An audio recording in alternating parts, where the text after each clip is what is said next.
আসসালামু আলাইকুম। আজকে আমরা আসছি কসবা উপজেলার পানিয়ারব গ্রামের সাথে লক্ষ্মীপুর গ্রামের নতুন বাগান বাড়ির কাজ চলতেছে এখানে দেখার জন্য। আসলেই খুব সুন্দর মনোরম পরিবেশ। এখনো কাজ চলমান, সামনে প্রায় আরো 2 মাস লাগবে সব কিছু কমপ্লিট হতে। এই যে সুন্দর দোলনা আছে, এখানে পঙ্কিরাজ চেয়ারও আছে।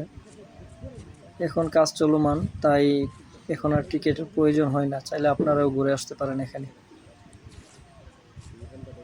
2 মাস পর অবশ্যই টিকিট লাগবে। আর এখন বর্তমানে উন্মুক্ত আছে, হয়তো 10-15 দিন আর উন্মুক্ত থাকবে, তারপর আর এখানে আর যাওয়া যাবে না। কাজ শেষ হওয়ার পর ওপেন করা হবে। এই যে একটা ওয়ার্ল্ড ম্যাপ, এটাতে সুন্দরভাবে ম্যাপ। এই যে আফ্রিকা, এই যে এশিয়া, বাংলাদেশ কোথায়, ওই যে বাংলাদেশ। বাংলাদেশের কালার সবুজ লাল এরকম করে দিলেও সুন্দর লাগতো। আচ্ছা, যাই হোক, বাস এতটুকুই।